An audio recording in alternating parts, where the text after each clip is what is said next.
Hello friends, welcome to Bamboo JDK channel. இந்த வீடியோல நம்ம பார்க்க போற டாபிக் பேரு variation of G with latitude. இதுல G அப்படின்னு நாங்க டினோட் பண்ணியிருக்க வார்த்தை என்னன்னா acceleration due to gravity. So உங்க எல்லாருக்குமே தெரியும், நம்ம உலகத்துல இருக்க எல்லா ஆப்ஜெக்ட் மேலேயும் இன்க்ளூடிங் ஹியூமன் ஒரு வகையான ஃபோர்ஸ் ஆக்ட் ஆகுது. அதை தான் நம்ம வந்து acceleration due to gravity அப்படின்னு சொல்றோம். ஸோ இப்போ பிளேஸ் டு பிளேஸ் வந்து இந்த ஆக்சலரேஷன் டியூ டு கிராவிட்டியோட வேல்யூ சேஞ்ச் ஆகிட்டே தான் இருக்கும்.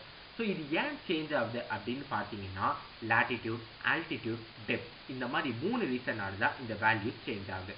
ஸோ இப்போ ஆல்டிடியூட் போட்டாச்சு, அப்புறம் வந்து டெப்த்தும் நாங்கள் சேனலில் போட்டாச்சு. ஸோ இந்த வகையில் வந்து நம்ம லாட்டிடியூட் டாப்பிக்கை இப்போ நம்ம டீல் பண்ணுறோம். ஸோ இந்த டாப்பிக்கை நம்ம ஏன் படிக்கணும்னு ஃபஸ்ட் நம்ம தெரிஞ்சுக்கலாம்.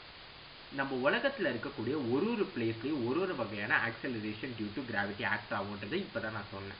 ஸோ இப்படி ஆக்ட் ஆகும்போது ஏன் இது மாறுது? இந்த மாறுறதுக்கு காரணம் பார்த்தீங்கன்னா முக்கியமாக அதோட ஆங்கிள் தான். நம்ம என்ன ஆங்கிளில் விசிட் ஆயிருக்கு, என்ன டிஸ்டன்ஸில் விசிட் ஆயிருக்குன்றது இந்த 2 ரீசன் தான். ஸோ இப்போ இந்த 2 ரீசன் இருக்கும்பொழுது நம்மளுக்கு தெரியும் பொழுது ஸோ நம்ம அந்த இடத்துல இருக்கும்போது நம்மளுக்கு எவ்வளோ acceleration due to gravity act ஆகுங்கிறத ஒரு குறிப்பிட்ட ஃபார்முலா வச்சு நம்ம கண்டுபிடிக்கலாம். ஸோ இப்போ இந்த ஃபார்முலாவை டிரைவ் பண்ணுறது தான் இந்த வீடியோவே. ஸோ வாங்க ஃப்ரெண்ட்ஸ், இப்போ நம்ம வீடியோக்குள்ளே போகலாம். Variation of G with latitude. நம்ம எல்லாருக்குமே தெரியும், நம்ம உலகம் வந்து 1600 km/h ஸ்பீடில் ரிவால்வ் ஆகிட்டு வந்துக்கிட்டு இருக்கு. ஸோ இப்போ அந்த ஸ்பீடில் ரிவால்வ் ஆகும்பொழுது அதுக்குன்னு ஒரு ஆங்குலர் வெலாசிட்டி இருக்கும். ஸோ இப்போ இந்த டயக்ராமை நல்லா நோட் பண்ணிக்கோங்க, ஏன்னா இந்த டயக்ராம் வச்சு தான் இந்த டாப்பிக்கோட டெரிவேஷனே தொடங்கும். ஸோ இல்லை நம்ம ஒரு கர்வ் மாதிரி ஒரு ஆரோ போட்டு ஒமேகான்னு ஒரு சிம்பிளை டினோட் பண்ணியிருப்போம். அந்த ஒமேகா சிம்பிள் எதை டினோட் பண்ணுதுன்னா ஆங்குலார் வெலாசிட்டி. ஸோ இப்போ ஆங்குலார் வெலாசிட்டி அப்படின்னா எர்த்து சுற்றக்கூடிய அந்த ஸ்பீடு தான். ஸோ இப்போ இதில் நம்ம எடுத்துக்க போகிற அசம்ஷன்ஸ் 2 தான். ஒன்று வந்து ஒரு ஆப்ஜெக்ட் பி அப்படிங்கிற பாயிண்ட்ல இருக்கு. ரெண்டாவது அது வந்து சென்டர் ஆஃப் த இடத்துலேருந்து லாம்டா அப்படிங்கிற ஒரு ஆங்கிளில் வந்து ப்ரெசென்ட் ஆயிருக்கு. இது 2 தான் நம்மளுக்கு தெரியும். மிச்சபடி இதில் இருக்க கான்செப்ட் எல்லாமே உங்களுக்கு ஈஸியாக புரியுது தான். ஒன்று வந்து கேபிட்டல் ஆர்னு யூஸ் பண்ணியிருப்பாங்க. இந்த கேபிட்டல் ஆர் என்னன்னா ரேடியஸ் ஆஃப் த எர்த்து. இன்னொன்று வந்து எம்ஜி, ஸ்மால் எம் ஸ்மால் ஜின்னு டினோட் பண்ணியிருப்பாங்க. இந்த ஸ்மால் எம் ஸ்மால் ஜி அப்படிங்கிறது ஒன்று மாஸ், இன்னொன்று வந்து நான் உங்களுக்கு வீடியோவோட டாப்பிக்கில் சொன்னது தான் ஆக்சலரேஷன் டியூ டு கிராவிட்டி. ஏன்னா உங்களுக்கு எல்லாருக்கும் தெரியும், நம்ம எல்லா ஆப்ஜெக்ட் மேலேயும் ஒரு விதமான ஃபோர்ஸ் ஆக்ட் ஆகும். ஸோ அந்த ஃபோர்ஸை நம்ம எப்படி கால்குலேட் பண்ணலாம்னா அந்த ஃபார்முலா தான் எம்ஜி. ஸோ அதுதான் நாங்கள் டினோட் பண்ணியிருக்காங்க. ஸோ இது தெரிஞ்சால் போகிறோம் ஃப்ரெண்ட்ஸ். நம்ம இப்போ இந்த டெரிவேஷனை ஸ்டார்ட் பண்ணிடலாம். இங்கே எல்லாருக்கும் சென்ட்ரிஃபியூகல் ஃபோர்ஸ் அப்படின்னா என்னன்னு தெரியும். சென்ட்ரிஃபியூகல் ஃபோர்ஸ்னா என்ன? ஒரு ஆப்ஜெக்டை நம்ம சுற்றும் பொழுது அது ரிசல்டன்ட் ஃபோர்ஸ் வெளிப்பக்கமாக போச்சுன்னா அதுதான் வந்து சென்ட்ரிஃபியூகல் ஃபோர்ஸ். ஸோ இப்போ சென்ட்ரிஃபியூகல் ஃபோர்ஸோட ஃபார்முலா நம்ம எல்லாருக்கும் தெரியும். ஒன்று மாஸ், ஆங்குலார் வெலாசிட்டி ஸ்கொயர், அதுக்கப்புறம் அது ப்ரெசென்ட் ஆகிருக்க அந்த குறிப்பிட்ட டிஸ்டன்ஸ் ஆர் அப்படின்னு சொல்லுவோம். ஸோ இங்கே நாங்கள் கொஞ்சம் நம்ம ஆல்ரெடி ஆர் அப்படிங்கிற வார்த்தை வந்து ரேடியஸ் ஆஃப் த எர்த்துக்கு பயன்படுத்துறதுனால ஆர் டேஷன் புதுசாக இருக்கணுன்றதுக்காக ஆர் டேஷுங்கிற டேர்மை யூஸ் பண்ணுறோம். இதுதான். ஸோ இப்போ நம்ம என்ன பண்ண போகிறோம்னா காஸ் லாம்டா யூஸ் பண்ணுறோம். ஸோ இப்போ உங்களுக்கு நல்லாவே தெரியும் காஸ் லாம்டானா என்னது. காஸ்னா முதல்ல என்னது, அதுக்கு ஒரு ஃபார்முலா இருக்கும்ல. காஸோட ஃபார்முலா என்னன்னா adjacent side by hypotenuse. So இப்போ அது அட்ஜசன்ட் சைட் அப்படின்னு பார்த்தீங்கன்னா ஆர் டேஷ், நெக்ஸ்ட்டு ஹைபாட்டன்யூஸ்ன்னு பார்த்தீங்கன்னா ஆர். ஸோ அதனால தான் நம்ம வந்து R dash by R is equal to cos lambda. So இப்போ டினாமினேட்டரில் இருக்கக்கூடிய ஆரை வந்து நம்ம ஈக்குவல் டுக்கும் அந்த பக்கம் இந்த பக்கம் ஈக்குவல் டுக்கு இந்த பக்கம் அது டிவிஷனில் இருக்குது, ஈக்குவல் டுக்கு அந்த பக்கம் போக வந்து மல்டிப்ளை ஆகும். ஸோ அதனால தான் R dash equal to R cos lambda அப்படின்னு ஒரு ஃபார்முலா நம்மளுக்கு கிடைக்குது. நீங்கள் கேட்கலாம் எப்படி இந்த ஆர் வந்திருக்கு அப்படின்னு கேட்கலாம். நான் ஒன்று சொல்கிறேன்.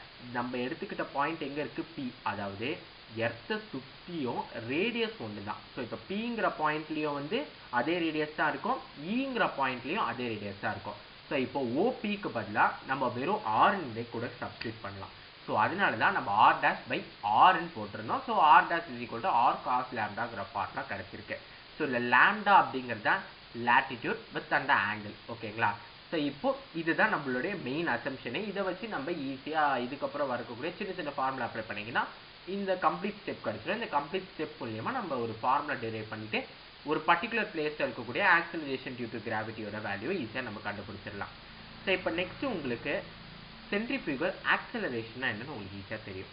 ஸோ சென்ட்ரிஃபியூகல் ஆக்சலரேஷன் ஃபார்முலா தான் நான் உங்களுக்கு சொல்லியிருந்தேன். Omega square R dash cos lambda. இதுதான் வந்து சென்ட்ரிஃபியூகல் ஆக்சலரேஷனோட ஃபார்முலா. ஸோ இப்போ பார்த்தீங்கன்னா நம்ம முன்னாடி ஆர் டேஷ்னு ஒரு வேல்யூ கண்டுபிடிச்ச ஞாபகம் இருக்குல்ல. ஸோ இப்போ அந்த r dash equal to R cos லாம்டால. ஸோ இப்போ நம்ம எடுத்துகிட்டு போயிட்டு அந்த APQ equal to omega square R dash cos லாம்டாங்கிற இடத்துல ஆர் டேஷ்க்கு பதிலாக சப்ஸ்டியூட் பண்ணுறோம். ஸோ இப்போ ஆர் டேஷ் சப்ஸ்டியூட் பண்ணும்போது என்ன கிடைக்கும்? Omega square R into cos square lambda இப்படிங்கிற ஃபார்முலா நமக்கு கிடைக்கும். Sorry, APQ is equal to omega square R dash cos lambda இருக்கு. ஆர் டேஷ் பதிலாக நம்ம ஆர் காஸ் லாம்டான்னு ஆட் பண்ணுறோம். ஸோ அப்போ omega square R cos square lambda அப்படிங்கிற ஃபார்முலா கிடைக்குது. அதை நான் முன்னாடி டிரைவ் பண்ணியிருக்கேன் இந்த ஃபார்முலாவில். G dash is equal to G minus omega square or cos square lambda. இல்ல G dash அப்படிங்கிறது ஒரு அந்த பர்டிகுலர் பிளேஸ்ல ஆக்ட் ஆகிற ஆக்சலரேஷன் டியூ டு கிராவிட்டி. அதை நம்ம டிஃப்ரெண்டா டினோட் பண்றோன்றதுக்காக நம்ம G dash போட்டிருக்கோம். இதுல G அப்படிங்கிறது normal acceleration due to gravity. அதாவது நம்ம மீன் வேல்யூ எடுத்துட்டு போல இது கொஞ்சம் பொதுவா இருக்கு, எல்லா இடத்துலயும் கொஞ்சம் சேமா இருக்கு. ஸோ அந்த வேல்யூ தான் G மைனஸ் ஒமேகா ஸ்கொயர். உங்களுக்கு தெரியும் ஆர்ங்கிறது வந்து radius of the earth. Next cos square லாம்டாங்கிறது லாம்டா வந்து அந்த சப்ஸ்டேட் இருக்க அந்த பிளேஸுடைய ஆங்கிள். ஸோ இதுதான் வந்து நம்மளுடைய ஃபார்முலா, அதான் ஃபைனல் ஃபார்முலா. ஸோ இந்த ஃபார்முலாவை யூஸ் பண்ணி நம்ம ஈஸியாக வந்து அது பர்டிகுலர் இடத்துல இருக்கக்கூடிய ஆக்சலரேஷன் டியூ டு கிராவிட்டியோட வேல்யூ கண்டுபிடிக்கலாம். நீங்கள் கேட்கலாம் ஏன் வந்து நம்ம small g minus omega square R cos square லேம்டாவை பண்ணுறோம். இந்த omega square R cos square lambda அப்படிங்கிறது அந்த டிஃப்ரென்ஸ் அது குறிக்கிறது. அதான் எவ்வளோ ஃபோர்ஸ் ஆக்ட் ஆகுதுங்கிற அந்த ஒரு கொஞ்சம் அது எரர் வேல்யூ தான். ஸோ இப்போ அந்த எரர் வேல்யூ நம்ம சப்ராக்ட் பண்ணிட்டோம்னாவே நம்மளுக்கு அந்த பர்டிகுலர் பிளேஸில் ஆக்ட் ஆகுது கரெக்டாக, அதாவது அக்யூரேட்டான ஒரு ஆக்சலரேஷன் டியூ டு கிராவிட்டியோட ஃபார்முலா வேல்யூ நம்மளுக்கு கிடைச்சிடும். ஸோ இதுதான் நம்ம இந்த ஃபார்முலாவில் இருக்கக்கூடிய ஒரு அட்வான்டேஜ். இதில் நம்ம நோட் பண்ண வேண்டிய ஒரு முக்கியமான விஷயம் என்னன்னு பார்த்தீங்கன்னா, அந்த ஆங்கிள் வந்து ஜீரோவாக இருக்கும்போது அந்த வேல்யூ மினிமமாக இருக்கும். ஏன்னு பார்த்தீங்கன்னா எவ்வளோக்கு எவ்வளோ நம்ம வேல்யூ மைனஸ் பண்ணிக்கிட்டே வரமோ அவ்வளோக்குள்ள ஆக்சலரேஷன் டியூ டு வேல்யூவும் கம்மியாகிட்டே இருக்கும். ஸோ இதனால தான் லாம்டா ஜீரோ இருக்கும்போது ஆக்சலரேஷன் டியூ டு கிராவிட்டி அந்த பர்டிகுலர் லேட்டிட்யூட்ல வந்து மினிமம்னு சொல்லியிருப்பாங்க. வேற 90 டிகிரி அந்த ஆங்கிள் வந்து 90 டிகிரியில் இருக்கு அப்படின்னு சொன்னால் அது மேக்ஸிமம். ஏன்னு பார்த்தீங்கன்னா காஸ் 90 என்னது? காஸ் 90 வந்து ஜீரோ. ஸோ அப்போ ஜீரோ இன்ட்டு எனிதிங், அது ஜீரோ ஸ்கொயர் பண்ணிங்கனாலும் ஜீரோ தான்.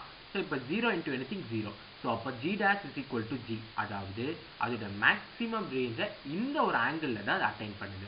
ஸோ அதனால தான் G dash minimum at 0 degree and maximum at 90 degree நம்ம சொல்கிறோம். ஸோ இந்த ஃபார்முலாவை நல்லா ஞாபகம் வச்சுக்கோங்க. ஏன்னா JEE அப்புறம் NEET பெர்செப்ஷன்ஸை இது ரொம்ப ரொம்ப ஒரு முக்கியமான டாபிக்.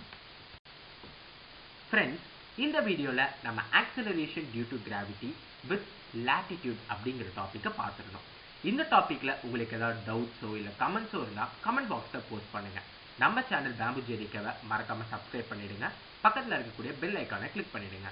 அது மூலியமாக நாங்கள் போடுற வீடியோஸ் எல்லாமே உங்களுக்கு நோட்டிஃபை ஆகிட்டே இருக்கும்.